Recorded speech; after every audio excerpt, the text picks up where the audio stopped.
Welcome. Now we're shifting here to look at the brain and the mind and how you can actually improve your cognitive abilities and reduce your risk of dementia as you live longer. We now know that the brain can adapt, develop, and make new connections and networks whatever your age, if it is challenged. And the very important Lancet Commission on Dementia, the Lancet being one of the most important medical journals in the world, estimates that from now we could further reduce the onset of dementia by about a third. There are dramatic new ways of thinking about what's happening to the brain and the mind. And remember, the mind is also influenced by other emotional issues. Depression is common, but feeling low is due to isolation, lack of purpose, and not simply to your chronological age. Now, another term that's widely used is cognitive reserve. And your reserve, whether it's physical reserve or cognitive reserve, is a bit like a deposit account.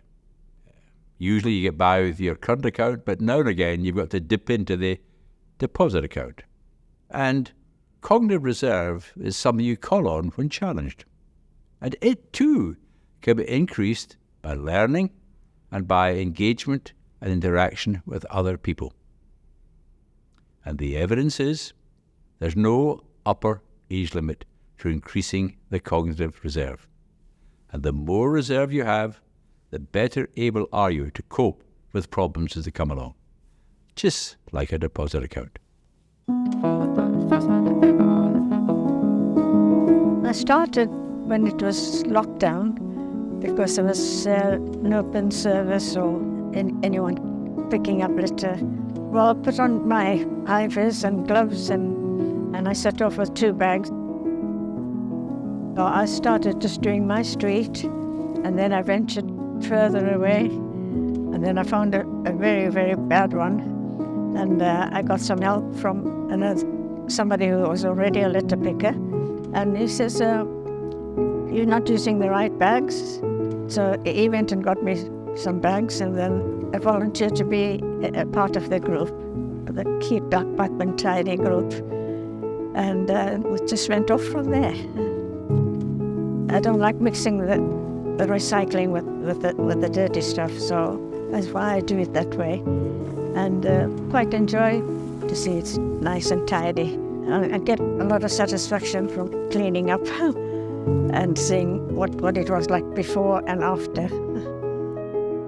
Sometimes I just go walking. You think you're going to just be an hour, but it's not.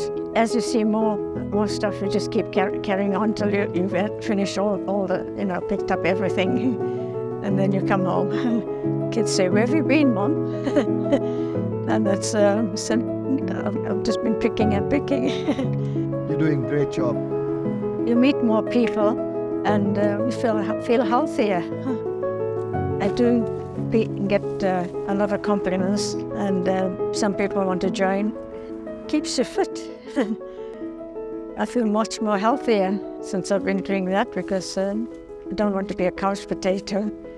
And I've really rarely sit and watch television. It's just there as an ornament.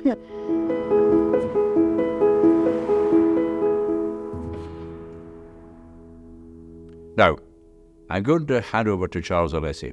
He's been a very busy general practitioner in a tough part of London.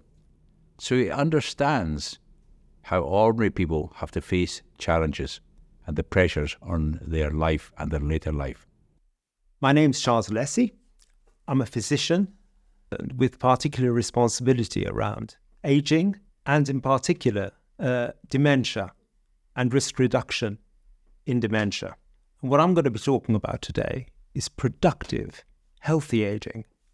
And what that means is living your life to its fullest for as long as possible, but not necessarily being infirm when you do it, but being as healthy as possible and as well as possible. There are various things which increase the risk of developing dementia. So let's put dementia in its own place first. I think that's a good place to start. So dementia very rarely happens alone, but the commoner types of dementia are often associated with other conditions, and they're the conditions we all know about. Heart disease, blood pressure, atrial fibrillation, stroke. All of these conditions increase the chances of you developing dementia, as does type 2 diabetes, which is the diabetes one tends to get as one grows older.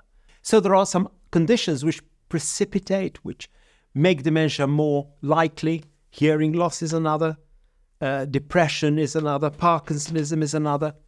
So all these conditions can make your chances of developing cognitive decline, and I'm using that term. In other words, the decline in thinking, which leads to dementia, much commoner. But dementia is a condition which we get with other conditions. That's basically the message. Now, if we have to be thinking in terms of things we can do to actually manage those risk factors, there's an awful lot of them. And by the way, we know this works. This isn't, there's hope that this may work. We know this works. A few years ago, there was quite a famous trial, a clinical trial, a medical trial, which actually looked at a large population and divided it in different bits. And in one bit, people were really encouraged to manage that risky behavior. And then the two populations were compared, and the rates of dementia in the people who managed those risky behaviors went down by as much as a third. That's an enormous, enormous difference in terms of effect. Hence, we know this works. So, what is it important for one to do? I'll start with the most obvious, and that's smoking. Why smoking? Well, because smoking has a significant effect upon our heart and our circulation, as well as, by the way, causing conditions like lung cancer, which we know about. So managing to stop smoking is really, really important. So that's number one. Secondly, I think it's really important to manage whatever medical conditions you have. So, if one has type 2 diabetes, managing that well is really important. But also, I think being part of the community, being part of the society you live in is important. Getting engaged with people around you, ensuring you speak to people, ensuring you don't spend your time at home, but actually go out, engage. And meaning and purpose is really what makes us human. Because if you don't have meaning and purpose to life, you wonder what the hell you're living for. So even volunteering is actually really useful because it adds to the potential of you engaging with other people and also with society. One of the biggest problems we have as we age is loneliness. And trying to manage that process is actually quite difficult, but it's worth doing because when one gets to a stage where one lives on one's own, life becomes much more difficult. And also life becomes much more constrained. So thinking widely, thinking there's nothing which is going to stop me, retaining that joyfulness of life is really at the heart of what managing your risks around dementia is actually all about. It's never too late to start. You may think, it's all very well. I'm in my 70s now. What the hell? It's too late for me. No, it's not. So it's never too late to start. Clearly, the sooner you start, the greater the chance of you doing what we all want to do, which is to live for as long as possible in as healthy a condition as possible, rather than just to live for as long as possible, because being debilitated is no fun. Well, I find it incredible how much control we have over our brain and our mind, over our cognitive abilities, compared to what I was taught and many, many doctors were taught. We need to think of all the actions that we can take. And it's a bit like physical activity. So the general message is a message of hope. That dementia is not a tidal wave coming down to engulf us. It's a condition which we can reduce the risk, and we can also improve our cognitive abilities no matter how old we are.